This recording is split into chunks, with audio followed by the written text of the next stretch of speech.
There's nothing left. It's empty. But man, she left a mess behind. This is where it happened. The law office of Lori Devney. The Portland lawyer was indicted earlier this year on state and federal charges. A state bar investigation found, over the past decade, she stole millions of dollars from her clients, many of whom suffered traumatic brain injuries. I'm really not trying to do the victim thing, but like, I couldn't think. I couldn't cross the street by myself. I couldn't do anything by myself. And she saw it as an opportunity. Max Martin was referred to Lori Devney in 2014 after being hit by a drunk driver while crossing the street in a crosswalk in southeast Portland. If you look closely in this surveillance video, you can see Max's body hurled through the air. Do you remember anything about the accident? No. Like the actual accident, no, not at all. Max suffered a traumatic head injury in the crash and sought the advice of Devney, a well-respected personal injury lawyer, to help recover his losses. She was really aggressive. Like, from day one, she was really aggressive. Did you feel good about her? No, I knew there was something fishy from day one. I was just treated kind of like I was the crazy one with a head injury who was overly paranoid. But I knew this. It was going on for a long time. Max says Devney kept him in the dark for months, suggesting his case was moving forward when in fact, it had already settled. An insurance company representing the drunk driver agreed to pay $150,000. She settled approximately 3 months after my case. I had no idea. So your case had settled, but she's suggesting that it hadn't? Yeah. No, she was straight telling me that it hadn't settled. So she was lying to you? Yeah. Max says he only got a small portion of that payout, roughly $9,000, while Devney kept the rest. It was an open shut case. It was quick money for her, is the way I see it. She saw an opportunity to take advantage, and that's what she did. After talking with several lawyers, it seems like there are at least 3 options for Devney's former clients to try and get their money back. First, the client security fund. In Oregon, the state bar offers up to $50,000 to reimburse clients because of dishonesty. Already in the Devney case, more than 40 people, including Max, have filed claims. And while $50,000 may sound great, remember, Max's case settled for $150,000. It barely covers his losses. In many other states, clients who had a dishonest lawyer get more money. Nationwide, the average cap is $88,000 on client security funds, compared to $50,000 in Oregon. The Oregon State Bar says it's considering upping the payout. I do have people stop me on the street and say, call Kyle. They see me as somebody they can actually reach out who's doing good. We're an advocate for the little guy a lot of times, who feels like nobody's listening. We can go out there and make a difference. I grew up here, I live here, I raised my family here. I'm part of the community, and I want to make it a better place.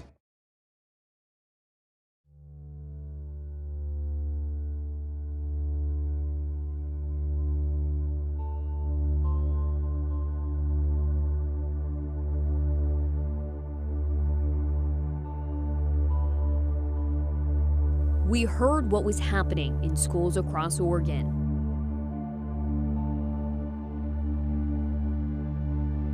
So we asked these 8 elementary school teachers from all different districts to tell us what they're seeing every day.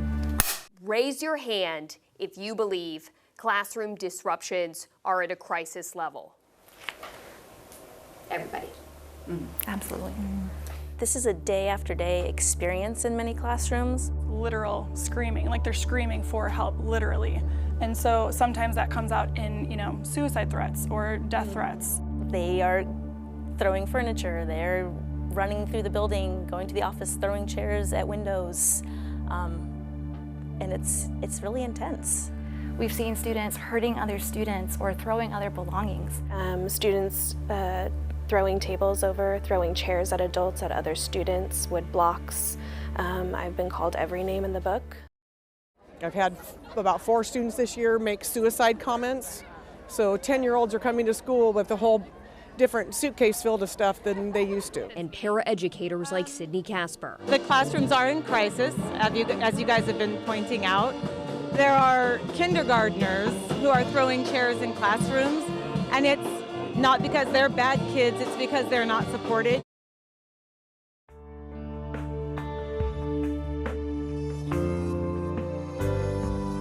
Tonight, we work to find solutions to an alarming problem we've been reporting on now for months.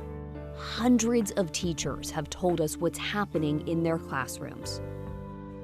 We're talking about elementary school students. They're having outbursts. They can't control their emotions. They lash out, sometimes violently.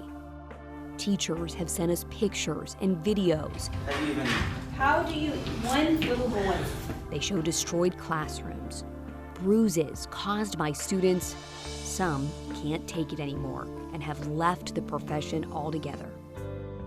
Educators tell me they feel like they're failing their students, like the whole system is failing our kids. They're fed up and demanding action.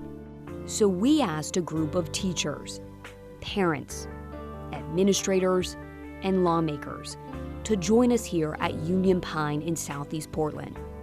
This is a conversation about where we go from here. No more simply telling you what's happening. Now, let's try to solve this.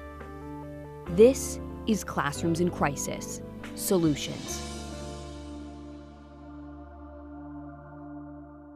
We've been talking about classroom disruptions for months now. We gathered you all here tonight to really brainstorm on solutions to this complex problem.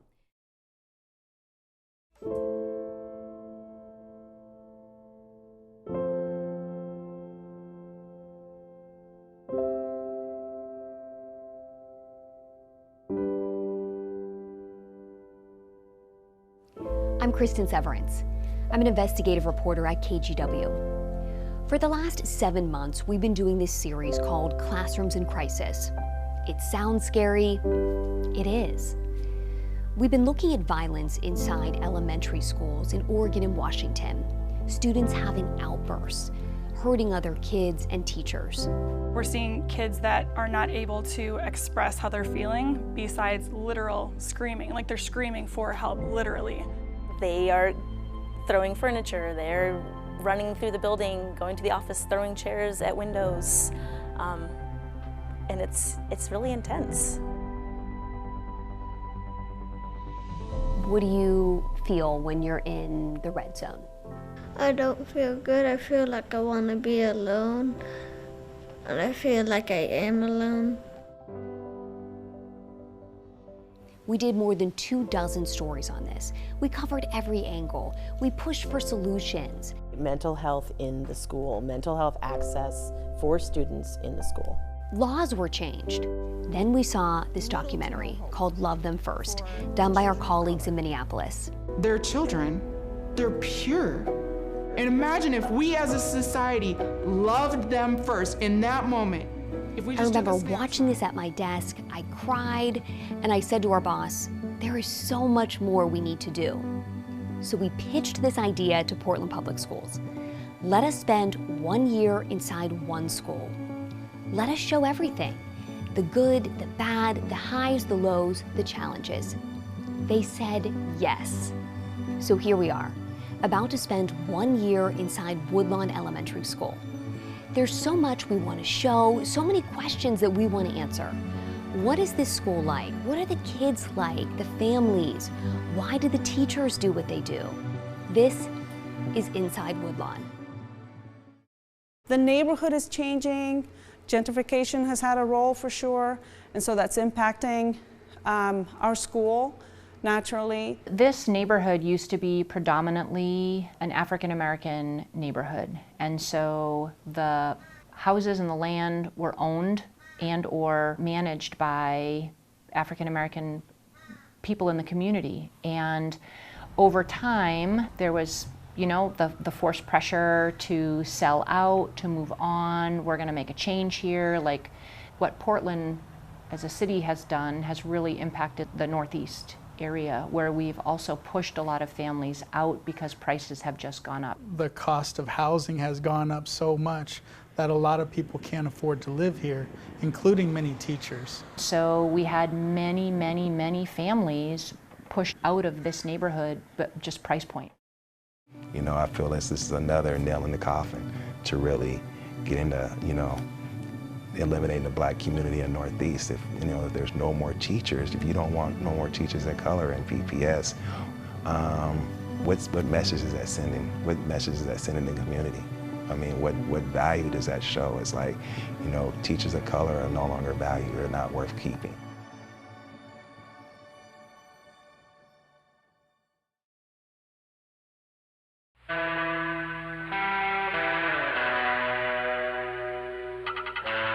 Why us? How can it be us?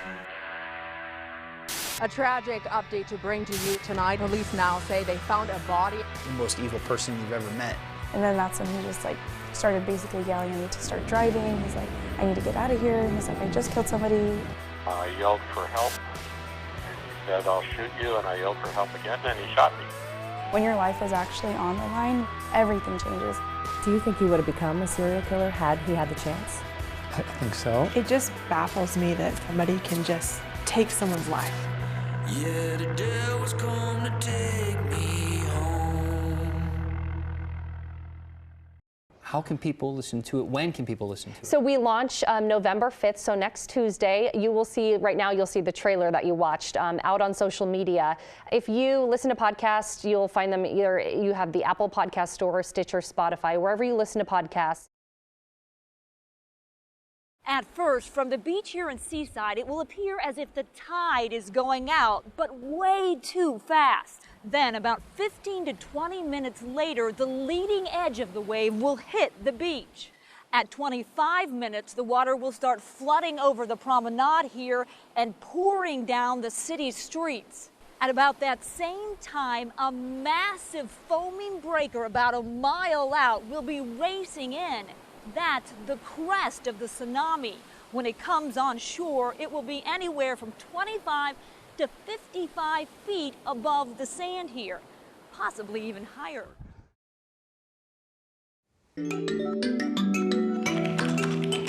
As a news reporter, I'm always looking for the scoop, hoping to find that juicy story about corruption or maybe a con man. People call and write with news tips all the time, but a few years ago, I got a mysterious email that left me puzzled. It started out harmless enough. Hi, Kyle.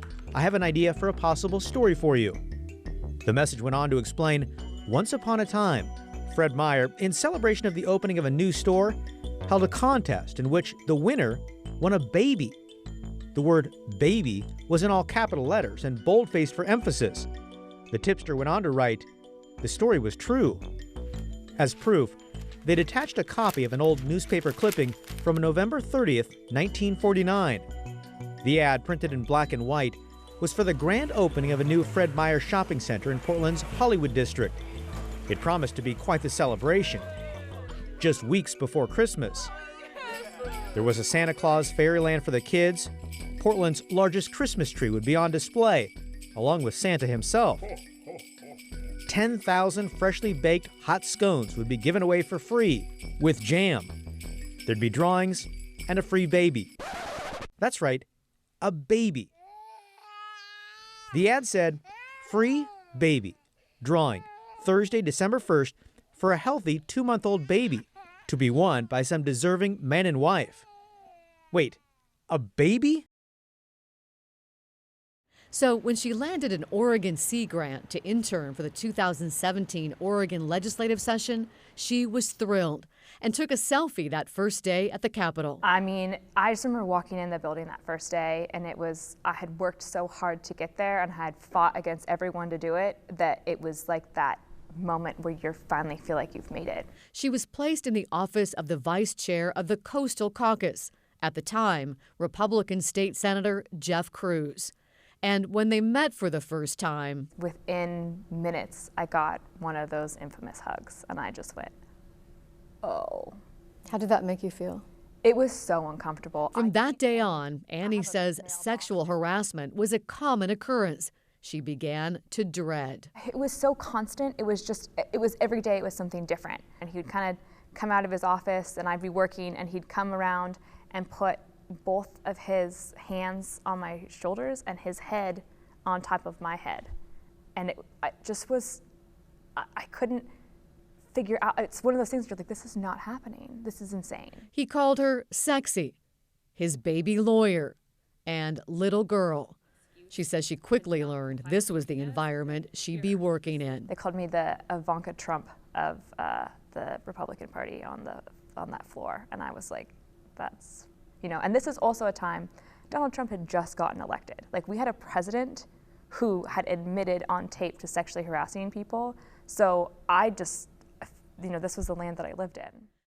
Annie says she's speaking up because she can't in good conscience recommend a legislative internship to other women until the Oregon legislature takes significant action. And she has this message for lawmakers. You need to take this seriously. I think it's a way bigger problem than they are willing to admit, and I think that it is going to continue to be a problem until some really meaningful change happens.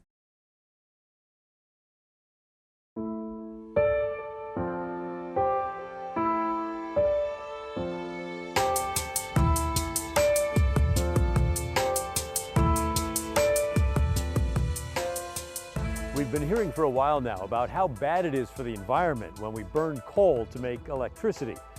But it has been happening here in the Northwest. In fact, it's been going on for decades.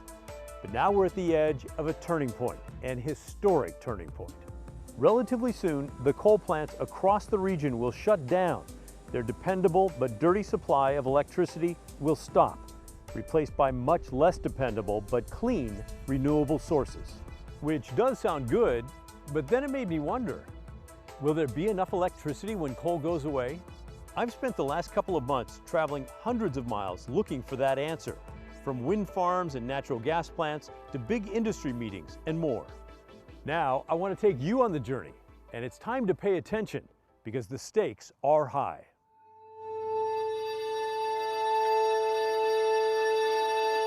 Drive east out of Portland along the Columbia Gorge, and it won't take long until you spot the massive windmills.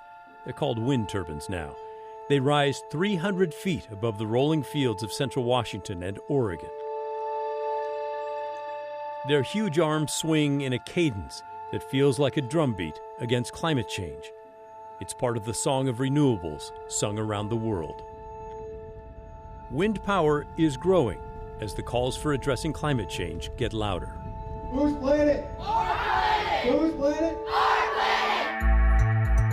The planet is under attack! Stand up, fight back! EPA, do your job! Utility CEOs in the Northwest have embraced renewables, partly motivated by the public outrage. I would say the era of coal in the energy sector is coming to an end. It is by far the worst offender when it comes to carbon generation in the electric sector. If a future without coal means more electricity from renewable sources, I wanted to see those renewables up close and learn how much electricity they can really make. I went to a place called the Leaning Juniper Wind Farm. It's a Pacific power plant near Arlington, Oregon. It has 67 state-of-the-art wind turbines, which put out a combined 100 megawatts of electricity when the conditions are right. That's enough to power 80,000 homes each moment it's producing electricity. I got to climb inside to the very top. The compartment is cramped, as you might expect. The room mostly holds a big generator. When the turbine blades spin, the generator makes electricity. There's also a small door that opens to the outside. And now we're up at the top of the windmill, the wind turbine, I guess we're supposed to call it. I don't know if you can hear anything that I'm saying, but it's quite a view up here, and the wind is definitely blowing.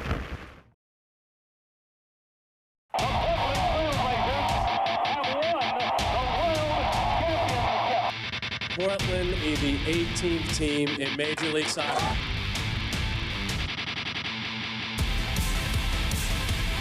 It's the City of Portland's championship. It is great to be home.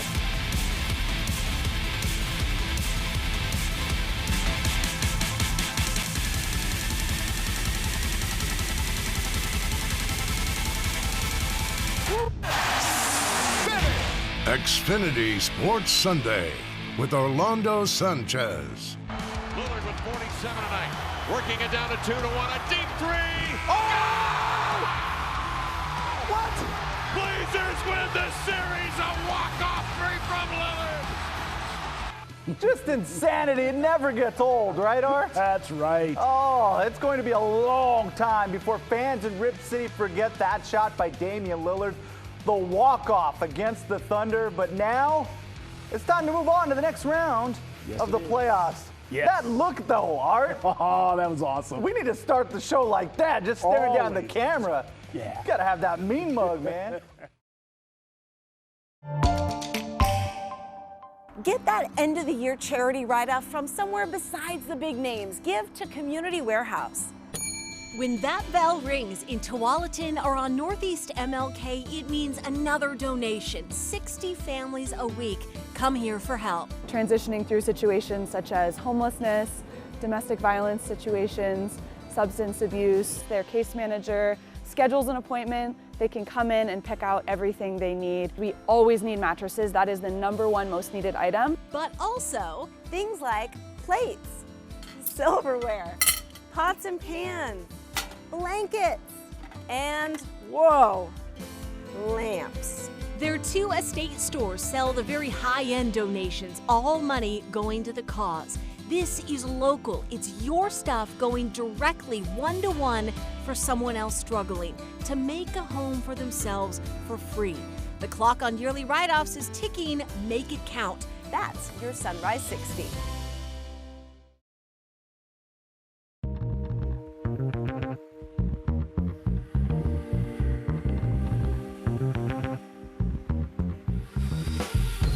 With the freeway clogged, Marine Drive lines up from the east and from the west. Thousands of cars crawl through this interchange during the afternoon commute, all vying for a parking spot on I-5. From Portland Road, at times it backs up clear back there, and it might be a 45-minute to an hour wait just to get on the freeway.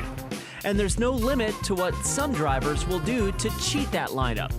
You've got the divers from the center lane. At the last second, they'll stop, put their blinker on, hold up traffic to try and get over. And crazy U-turns. But as soon as they turn, if there's no traffic, the car will rip a U-turn over the little curb and then get on the northbound ramp. And from the east, how about that shortcut? I know it saves me about 15 minutes getting home. That beat-up, rickety road known as North Pier 99 Street. You kind of feel like you have to do it, right? Well, the line the other way is another 20 minutes longer. So it's a shortcut.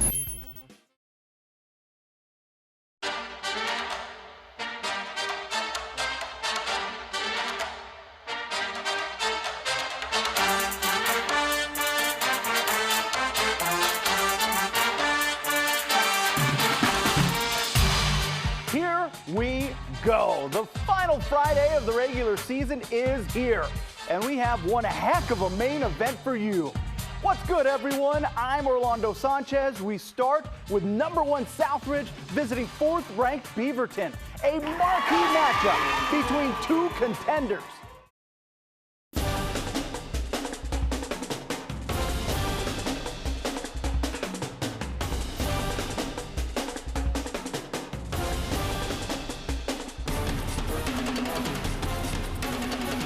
Oh yeah, what's good, everyone? My name is Orlando Sanchez, and welcome to Friday Night Flights. It's playoff time in the brackets, bringing us a little history. Mountainside playing its first ever playoff game, hosting Clackamas. Sky 8 providing the views in the 3rd quarter.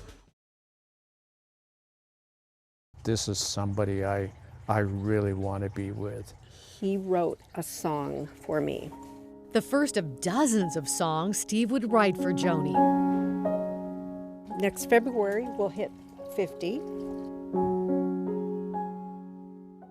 A song for every occasion, every mood, every memory. Oh boy, how's it go? He played the piano for her almost daily. A soundtrack of their unforgettable love story. Keep going, keep going. This is such a brain. Okay. With notes Steve now struggles to recall. Oh, darn it. Steve was fighting a fog in his brain. I can't remember. Like his mother, he and Joni cared for in her final years. Yeah, it's frustrating. Steve, at age 69, has early onset Alzheimer's. It's very hard. I don't want to be going down that road. I am making snows. Scones. He had to quit his job as a software designer. Just put it right back there. The disease was stealing his memory. Give me a hug. And the songs. Songs he didn't think were good enough to share. Oh boy. And never wrote most of them down. I just don't remember how to play it.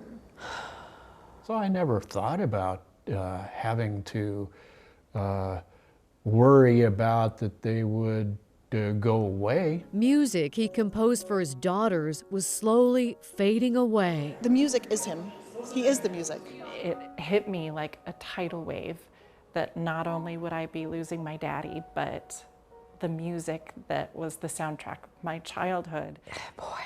His family was heartbroken. Yeah. Until daughter Melissa confided in a good friend. What key do we start in? Start on an A. Naomi La Violette, who happened to be a professional pianist. So you'll have to cue me in. With perfect pitch. A trait found in only 1 in 10,000. I said, well, maybe if he could play them for me, I could try and learn them. She gets it, and she gets it, and she remembers every bit of it. Exactly the way I would play it. It's really special. It is, it's an amazing gift. Despair turned to hope. Back to the... With her talent to learn a song by listening to it. That's it, right? Yeah. This is the first time I've worked with someone with Alzheimer's.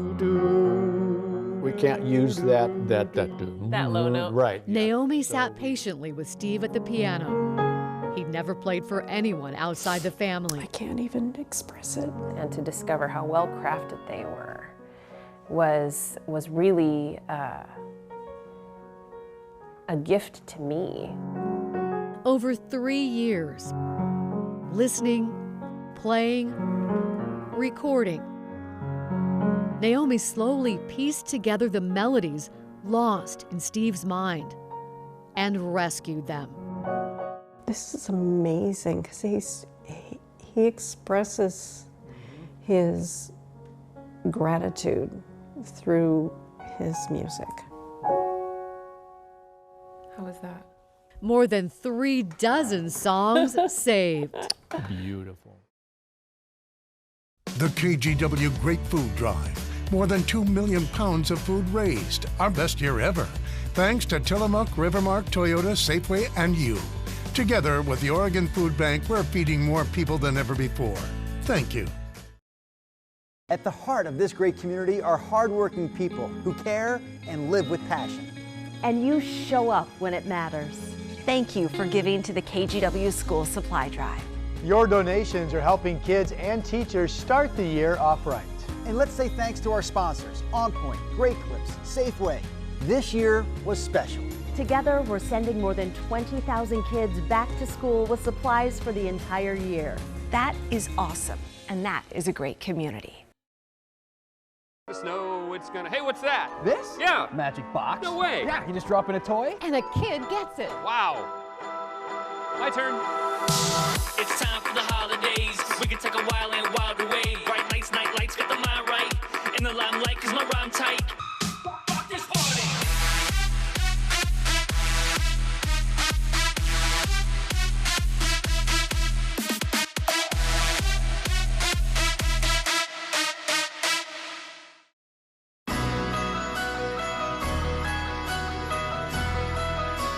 It's been another magical year for the KGW Great Toy Drive. Thank you for caring about kids in our community. Because of our sponsors, Regents, Toyota, IQ Credit Union, and the people of this community, thousands of local kids are having a very special holiday. And to us, that's what the magic of giving is all about.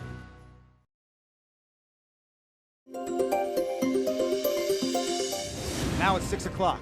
A Salem police officer was shot last night. This morning, the suspect is still on the loose, and a viewer's home surveillance camera captured the confrontation on video. Plus, a Vancouver school bus driver wants help after she says she was attacked by a student. She tried to bite me. She choked me. She had both hands on my throat, choking me. She pulled my hair. That driver says this isn't the first time she's been attacked either, and other bus drivers have her back, asking the district to help prevent these outbursts. Also this morning, the Blazers dropped Game 1 of the Western Conference Finals. It's no excuse, and we won't make any excuse. We just got to play better on Thursday. Yep, it's time to move on now, with one more game in Oakland before the series shifts to Portland. And we're also putting CBD products to the test this morning. With more of these cannabis products on the market, we're finding out whether you can really trust the product labels. It's all coming up in the 6 o'clock hour of KGW News at Sunrise, which starts right now. And we begin with this view of Mount Hood from our Skycam at the Oregon Veterans Home in the Dalles. Lots of clouds out there, kind of obscuring the summit there. Boy, we have some intense music still playing right now. It's kind of an ominous tone on this Wednesday. All the clouds. We saw the boats out. Soon we'll be seeing the dragon boats right on the river. It's going to be that time of the year doing the practices for the Rose Festival. Right. That's exciting. Lots of reasons to be happy.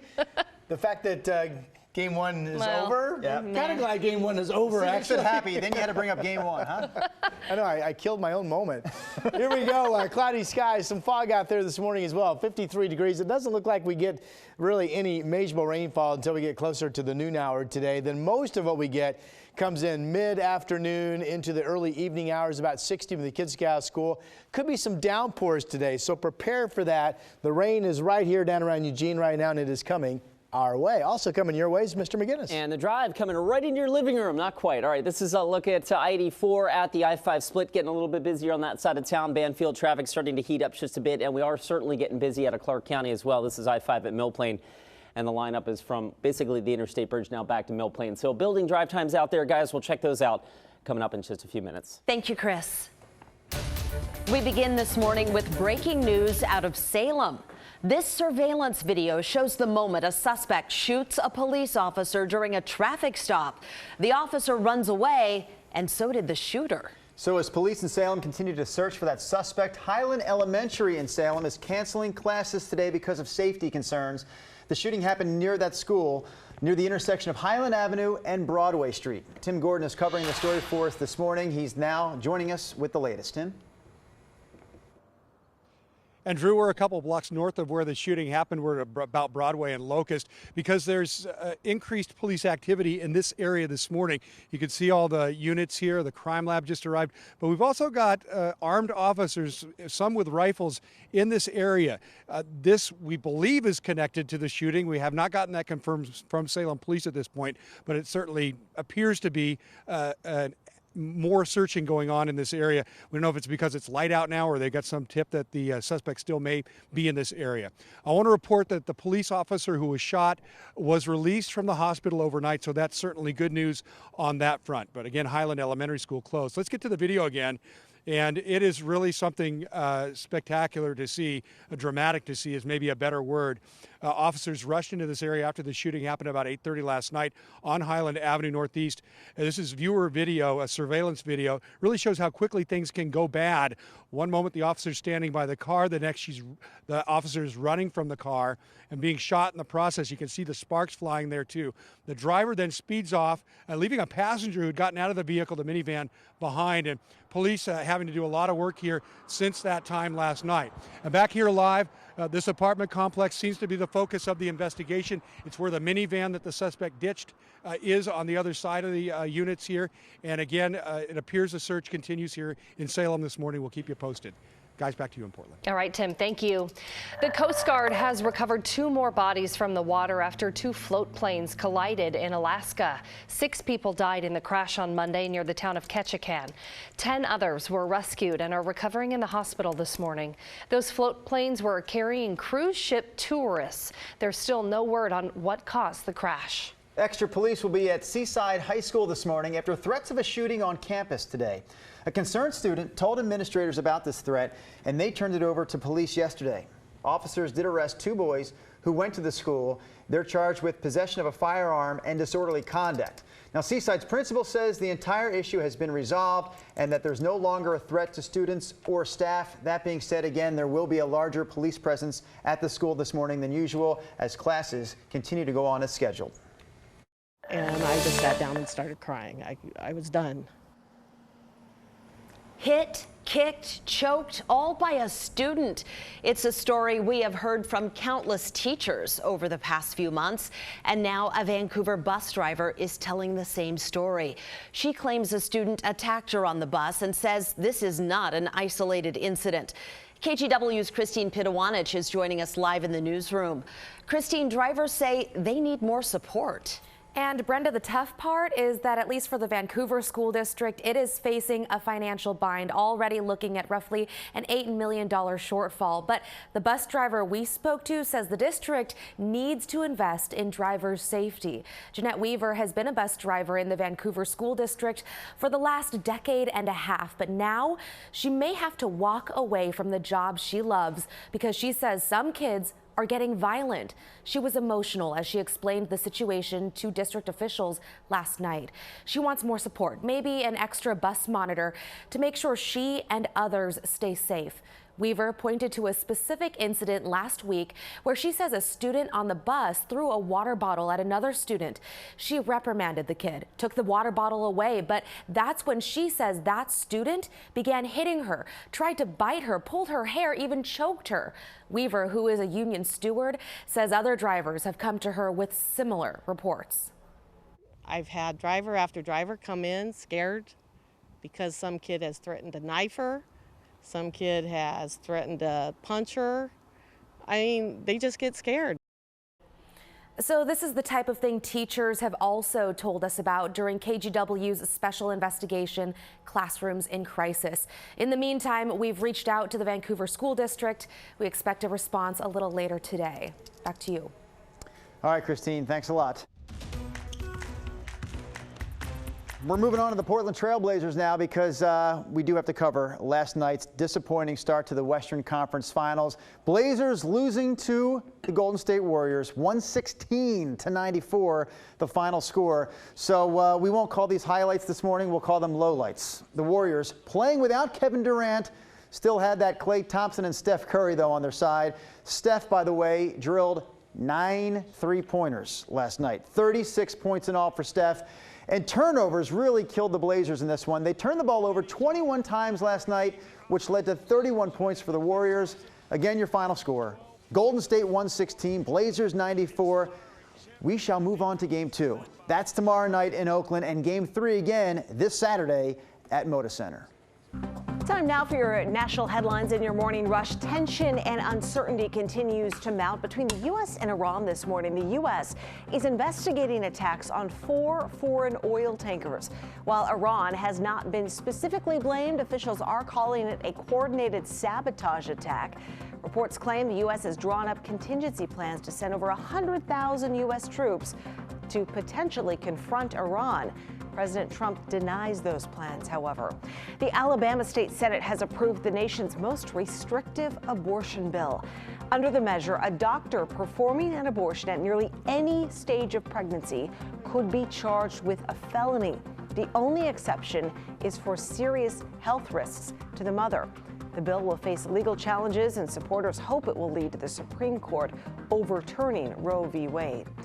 Washington, Rod Hill, you are the best. Yes, we are. Yes, don't get too big of a head. Yes, you were named the best state in the country, according to U.S. News and World Report. The state boasts the fastest growing economy and a booming tech sector. The ranking is based on lots of criteria, including opportunity, economy, healthcare, education, safety, and healthcare. I think I said that. Washington jumped up from number 6 from last year. Oregon, on the other hand, we dropped from 16 down to 27, but we did rank high in infrastructure. How was our tech sector, though? Go Washington. Poor, apparently, poor. But our bridges and roads. There you go. I don't know if anyone else would agree with that. But did we show the wrong video because it was mostly Seattle? I expected to see pictures of downtown Vancouver. Oh. You know, really, Clark County. I think the tech is up there. The tech is up here. That's where the tech is. Oh, really? I think Clark County's way better than Seattle. Okay, producer's going, enough Clark County stuff, Rod, moving on. All right, here we go. We have cloudy skies on Futurecast and outside this morning, but I want to show you the rain picture for today. So this movie hopefully helps you plan your day. I start the chance of some measurable showers moving from south to north up into our area around lunchtime. We ought to be mainly dry until then. What I want to really focus in on, this is 4 o'clock. See the yellow and orange spots? That's heavy downpour action. We just had, for the most part, gentle rain yesterday, but we could get into some downpours today. Late afternoon, that's 4, 5. Here we are at 6 p.m. Still some heavy rain around, maybe a rumble of thunder because it is coming up from the south. And then by 9 p.m., that's all done. And then we're really pretty quiet overnight, and I don't see a lot of rain around during the daytime hours of tomorrow. Very gray morning. The cloud deck is low, so if you're up in elevation at all in some of the metro hills, you may have some fog at your place. 53 is the early morning number out at the airport. 49 up in Kelso. It's cloudy everywhere, so all areas this morning are waking up to pretty mild temperatures. We still show a 7-day that has at least some rain each and every day with highs in the 60s into the first part of next week. Here's Chris McGinnis checking the roads for us. Rod, let's go to the west side, watching the traffic trickle down the Sylvan Hill. Actually, it's more than a trickle. It's rolling along just fine on Highway 26 inbound. No problems on that side of town. I want to switch gears real quick. Take you down to Tiger at I-5 at the 217 flyover. That looks pretty good as well. The drive out of Clark County, though, getting a little bit busier at the Interstate Bridge. There's your live look, I-5 South, and of course SR 14 single file on the approach to the Interstate Bridge. So that's always one of our first low spots of the morning commute. I-5 and I-205 heating up just a little bit right now, 14 minutes to get you from Main Street south of the Fremont. Guys? Chris, thank you. Hey, it is We Love Tiger Week on Sunrise. We're getting you off Highway 99 and into nature today. Hundreds of you chimed in on Facebook telling us your favorite trails and nature parks to escape to. I walked along with a Tigard native who shows us where you can spot beaver, deer, and rabbits. Also coming up this morning, CBD is showing up in just about everything these days. Drinks, foods, lotions. So are those labels really accurate? Coming up in our next half hour, KGW's Kristen Severance puts these products to the test in a brand new investigation. And as we head to break, we want to give a shout out to our playoffs fan of the day. This is a picture from Jeff Peacock. He took that picture at PDX with a whole lot of other Blazers fans who went to Oakland to cheer on the team. If you would like to be our fan of the day, tag MyKGW on your Facebook or Instagram posts, or you can send us an email at mykgw@kgw.com. It is We Love Tigard Week, our chance to share how much folks love their community, what makes it unique, and why you should go and check it out. So Tigard is a great place to start, not only for the history or local Main Street feel that we've shown you all week, but what truly sets it apart are the nature parks and trails and wildlife that you can experience just off Highway 99. We got hundreds of you on Facebook telling us your favorite place to get off the beaten path is Cook Park, and Gretchen Mills gave it such a good shout out on Facebook. I asked her to show me around the place she's called home for decades. So you've lived here in this neighborhood for how many years? 36 years. 36 years. Yeah. Why do you like this spot? It's just, it's cozy, it's, you know, it's home. Everybody knows everybody. Yeah. It's the community of it, I think. This is Fano Creek that we're walking over? This is Fano Creek, yeah. There's always ducks around. There's rabbits over there. You can see squirrels there. There's beavers and a beaver den and dams. And wow. All right, let's keep going. Yeah. But it's just so peaceful. Like it is. Yeah, that's why I say you feel like you're out in the country. Mm-hmm. But you're right next to downtown, right off of Pacific Highway and stuff. So it's just kind of the best of both worlds, I think.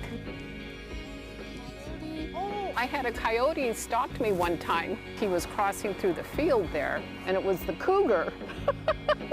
You guys got it all, Gretchen. Yeah, we got it all, I know. Yeah, so this is a wetland area. This used to be the horse pasture, and they cut down trees and stuff, and they just left the trees, so everything's very natural. And they rerouted the creek over here. Here it is, right here. And I'll see deer here. Yeah, deer I see all the time. When they first did this, it just looked terrible. It was like so barren, and then they came in and they started planting all the trees. And they said, oh, you know, in a few years it isn't gonna look like this. And it is, it's growing up and stuff. Well, this is the beaver den right here. This is it? Yeah. That's his little house. Yeah, that's his little house. Well, I thought I saw him over there this morning, but I couldn't quite tell if that was him or not. Oh, I hear frog. You're out in the country. Froggy. Oh, there's a duck over there. There's two of them. What makes Tigard so special? I mean, you're kind of little piece of Tigard. Why do you like it so much? I don't know. I just feel so comfortable here, and you know, the neighborhood and the trails. I love the walking trails, and I love the stores. Well, you know, where I go shopping and stuff. You just know everybody. And that makes a big difference, right? For all of where we live, you know, if you're able to kind of walk somewhere and see folks you know. So tomorrow on We Love Tigard Week, there is a really cool kind of scavenger hunt going on in Tigard that a lot of people are in on, some aren't. It's called Tigard Rocks, and it's like river rocks that are painted or drawn on. And people hide them all around the city. And if you find one, you have to take a picture and load it up onto Facebook, and then you can either keep it, but you have to put another rock out, or you can re-hide it. And if you start to notice and walk around Tigard, you'll see a bunch of these. It's really fun. We're going to talk to the lady who is kind of the head of all these rock painting parties. Cool. Yeah, Okay. it's really cute. Do we get something at the end though, or just the rock? I was wondering the same thing. I'll show you some Oh, tomorrow. okay, okay. Just a rock. That's a good Picky tease. lady. Just a rock. Here's a look at our bus stop weather. Cloudy out the door. We don't see much rain around until lunchtime. Then the heavier rain could start with some downpours about the time the kids get out of school today. Around 60 degrees at that point. If you're at the beach, again, the deal is if you live south of Newport, you get the rain before, say, Astoria. That's why forecast models show Astoria as warm as about 65 degrees. In the valley, a tenth to 2/10 of an inch over Marion County. Could see some heftier amounts of rain up in Cowlitz County. And we're still eyeing a 7-day forecast that shows some rain each and every day into the first part of next week. We start with the Rivers. Here we go. Happy birthday, 5 years cute. old. Happy birthday to you. Maxwell is turning 6, ball player, it looks like, up in Vancouver. Happy birthday. Ainsley also 6, and she's already graduating. Bright young lady. Bright young lady. That's impressive. Happy birthday. She's got life skills. She does have life skills, yeah. Eliana is 10 in Wilsonville. Happy birthday to you, pretty young lady. Zane is 17 in Vancouver. Happy birthday, sir. Katie is 26 today. Happy birthday to you. And Kathy is 51. Happy birthday to you. And here at KGW, we know our former director, Scott McIntyre. We call him Scooter. Big Ducks fan, sponsored by Nike, apparently. We miss you. 60 now. He retired in his 50s. Well, that's depressing.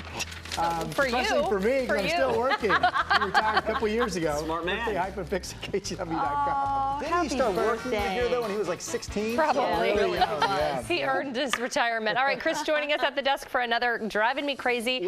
You have some viewer comments. Yeah, okay, so last week I asked on Facebook and Twitter, what will get you honked at in Portland? Because we're such a polite town, right? We don't ever honk, do we? Oh, I do all the time. Oh, but check this out. No, Deborah says, what did Deborah say? Deborah said you throw a burning cigarette out of your car. That will get you honked at. Oh, yeah. my goodness, yes, it will. Did you see how dry things were a couple weeks ago? Yeah. All right, moving along to the next one. You cut me off. Susan and about, a dozen other people said if you cut me off, you'll get honked at. And another one, if you're standing in the crosswalk in front of my car downtown posing for photos with your e-scooter, and my light turns green, and you don't notice, and you keep posing for your Insta story while in the crosswalk, while I have the light, that will get you. What will you honk at? If the person in front of me is doing this, and I give them a respectful amount of time, but if they don't move because they're looking at their phone, I'll give them a little honk. What is a respectful amount of time for them looking down at their phone? 1001, 1000. Oh, I give them no time. No time. I do it at stoplights. If you're asleep at a stoplight, laying on the horn. All right, I want to know what drives you crazy. Send me an email, or you can, brownie points, of course, for photos and videos posted on my Facebook page. Guys? All right, Chris, thanks. Stay with us. We'll be right back.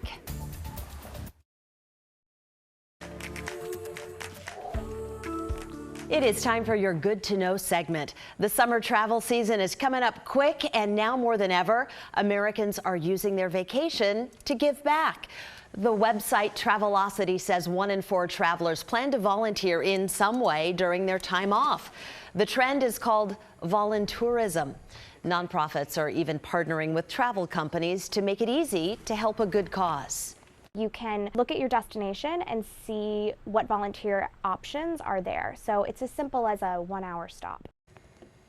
Now, there are scammers who try to take advantage of people's good intentions. So before you sign up to volunteer, check with a website like Charity Watch to make sure the organization that you're helping is legit. And that's your Good to Know segment. Well, more and more CBD products are showing up on store shelves, but are customers getting what they pay for? KGW investigator Kristen Severance is putting these products to the test. She is joining us in studio in the next half an hour.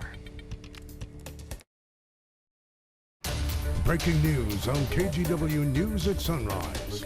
If you are just tuning in right now at 6:30, we want to tell you about this breaking news story out of Salem. Right now, people in this neighborhood are waking up to a lot of police cars, flashing lights, and officers with long rifles. It appears that police are searching for the person who shot an officer during a traffic stop last night. So take a look at this video. The shooting was actually caught on this surveillance video. You can see the officer approach the car. Shots are fired, and the officer does manage at that point to run away. So Highland Elementary School is right near where all this took place, at the intersection of Highland Avenue and Broadway. And classes there are canceled today. KGW's Tim Gordon is covering the situation and joins us live this morning. Tim. Good morning, Brenda. Yeah, it seems that the search for the suspect in last night's shooting has intensified this morning. We're not clear if that's because they've got daylight to work with now or if they've got some leads that they're following. It would appear to be the latter, and there seems to be quite a bit of police activity just a little further north of us here down the street. Now, we're not going to zoom in too close because there's tactical situation going on down there. We don't want to give away some of what police are doing in that area, although we've not heard anything from Salem police about exactly what's going on here. This certainly all does appear to be connected to last night's shooting. We're just north of that location where the shooting happened. Let's show you the video again from last night. This happened about 8:30 last night. A Salem officer had pulled over a vehicle, a minivan, for a traffic stop. And when you see the surveillance video, it's really dramatic. The officer's standing by the driver's door of that minivan, and after a few moments, shots are fired from the driver of that minivan. Apparently the driver got out of the vehicle slightly and fired at that officer. The officer ran away from the scene. There's sparks flying on the asphalt. It appears bullets are hitting the asphalt there. And that officer was hit, had multiple injuries from the gunshot, from the gunfire. But the good news is that officer was treated and released overnight from the hospital. So apparently that officer is going to be okay. But in the meantime, a huge search here in this area for several hours last night, and more police activity this morning as they try and apparently find this suspect, and they may have some information that has led them to increase their activity. We're going to stay right on top of it before you have the latest online and on KGW. Guys, back to you in Portland. All right, Tim, thanks a lot. As Tim just mentioned, we'll continue to cover the story, bring you any developments as they happen. And the latest information, as Tim just mentioned, can be found right now at KGW.com. Well, it's 6:32. We want to get a check on the forecast now with meteorologist Rod Hill. Good morning. More rain today, but unlike yesterday, we're going to stay dry through the morning commute hours. We may not see even a shower or two until we get closer to lunchtime. A little blue sky up north and some low fog over the golf course at Lewis River up in Woodland. The farther north you live today, the longer you will stay dry. Forecast models show some areas of Clark and Calais counties could get into the upper 60s today before the rain starts. Very dark over downtown Portland. Right now we're at 53. Most of the heavier rain, and we think we get some, comes later this afternoon. Temperatures around 60 degrees. Here's Chris. Rod, a couple trouble spots popping up on the morning commute. We're zoomed in. This is I-84 westbound at Lloyd Boulevard. Got a crash on the Lloyd Boulevard exit ramp, so that exit ramp is partially blocked. I want to switch gears and take you down to the Wilsonville area. I-5 northbound traffic, we're pointed north, but we actually have a crash on the northbound span of the Boone Bridge. So as I zoom in real quick, you can see that northbound I-5 is really plugged up now from Charbonneau up over the Boone Bridge to Wilsonville. I don't even think this map quite does it justice. And one more trouble spot in Clackamas County, just south of Molalla. Got a crash on Highway 213 near Highway 211. One lane blocked and traffic very quickly building around that. Guys.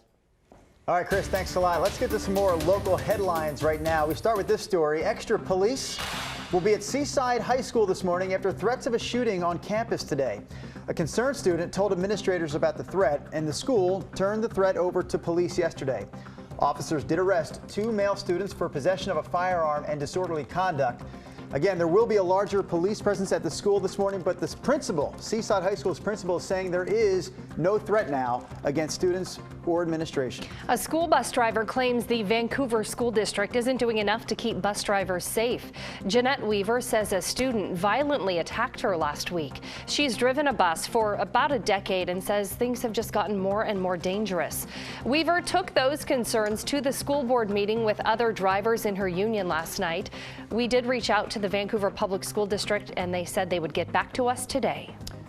I was happy that the Blazers game started earlier last night so I could watch it. Then I wished that it started later, so I just went to bed because it was a tough one to watch last night. Blazers losing by 22 points in Game 1 of the Western Conference Finals, 116-94, the final score. Blazers turned the ball over 21 times last night. That led to 31 Golden State points. So the bounce-back game hopefully will be tomorrow night in Oakland. That game again starts at 6 o'clock. Game 3 is here on Saturday, and those are your local headlines. All right, happening today, lawmakers will hold a hearing to determine the status of the Boeing 737 MAX plane. Right now, all of those planes are grounded following crashes in Ethiopia and Indonesia, killing 346 people. Faulty flight control software has been pinpointed as the cause. Boeing's working on an update to that software to get those planes back in the air. Company representatives and officials from the FAA and NTSB are expected to testify today. It's been about a year and a half since a deadly Amtrak train derailed in Washington, and now an Air Force police officer who was badly hurt in that crash is suing Amtrak for millions. Tiffany Vincent was driving on I-5 when the train derailed and then crashed onto her car near DuPont, which is northeast of Olympia. Tiffany suffered a broken back and toe, and doctors worried she might never walk again. Vincent is now able to get around by herself, but she can't run. And because of her injuries, the Air Force is medically discharging her this summer. She says she also now can't get a job as a civilian police officer. The weight on my spine and then the amount of gear that rubs up against all of the screws that I have in my back is beyond uncomfortable. It's something that I couldn't be able to make it through a full shift. Vincent's attorney says that they will argue that Amtrak is to blame for the wreck due to negligence. Amtrak is not commenting on the lawsuit. CBD is everywhere these days. The hemp byproduct doesn't get you high and is used by some for body aches and anxiety. Mainstream retailers like CVS and Walgreens are getting in on the trend, selling things like lotions and balms. And in stores all over Oregon, you can buy CBD gummies, beer, donuts, even CBD sausage. What? Wow. But how do you know if that CBD water that you just spent $7 on actually has any CBD in it? KGW investigative reporter Kristen Severance is joining us now this morning live, and you put more than a dozen products to the test. You're here with those results. Yes, Brenda, this stuff is everywhere in stores all over Portland. Regulators really can't keep up with this industry, and this stuff is not cheap. So regular gummies, gummy worms, 99 cents. I spent 99 cents on this. These CBD gummies, $28. Whoa. This water, 99 cents, and this water, $5. The CBD water in our store was actually $7. And we found, doing our very own test with this nationally accredited lab, that what's on the label doesn't always match what's in the product. Here we go. At just 53, Heather Parker has had 2 hips and a knee replaced after getting diagnosed with a degenerative joint disease. But you learn to live with it. She said one thing has made living with the pain a little easier: CBD. It works for me, yes. CBD popularity has exploded in 2019. While some use it for pain or anxiety, a whole crop of CBD-infused goods have popped up on the market, capitalizing on the trend. What are your thoughts on these CBD donuts, CBD latte, CBD beer? What do you think about that? I probably would not participate in those products. I personally like going to dispensaries. I feel it's more, it's tested. Heather's right. The CBD products purchased at the dispensary go through rigorous testing by the Oregon Liquor Control Commission, or the OLCC. But the CBD products bought at non-OLCC regulated stores like CBD shops or grocery stores don't have to follow the same rules. We're getting on I-5 South. So we set out to do our own test of CBD products bought from regular stores all over Portland. We bought CBD water, a latte, CBD donut, pet treats, CBD beer, and CBD sausage. We took all the products to Greenleaf Lab in Portland, a fully accredited cannabis and hemp testing facility, to see what's in the product compared to what the label says. Eric Wendt is the lab's chief science officer. It's a very new craze that's going on right now, and there's going to be a lot of people that want to take advantage of that opportunity. But these trendy products really didn't do great. Yeah, I think there's probably a couple reasons for that. They are more challenging to produce. They're a more complex product. The CBD water promised 5 million nanograms of CBD in the product, or 5 milligrams, but the test didn't find any CBD in the product. We were unable to detect any CBD in the water. The lab also found no CBD in the Coalition beer itself, although trace amounts were detected on the inside of the can. We did test and rinse the container that the beer came in, and we were able to detect CBD present, so we know that there was some there originally. It just doesn't appear that it was staying, suspended in solution. No CBD was detected when they tested the CBD sausage we bought at New Seasons. The lab found 10 milligrams of CBD in the Blue Star donut, which is what the company advertises. The Prasad Cafe latte also contained 10 milligrams of CBD. As for the pure gummies, the label claims there is 250 milligrams of CBD in the product, but the testing found 80% less than that in the candy. The PetVet PB pet treats claim to have 50 milligrams of CBD per package. The testing found less than 50% of that amount. Wendt doesn't believe these companies are doing this on purpose. Infusing a potentially psychoactive in the form of THC or other products such as CBD into an everyday household consumer good is a really challenging process.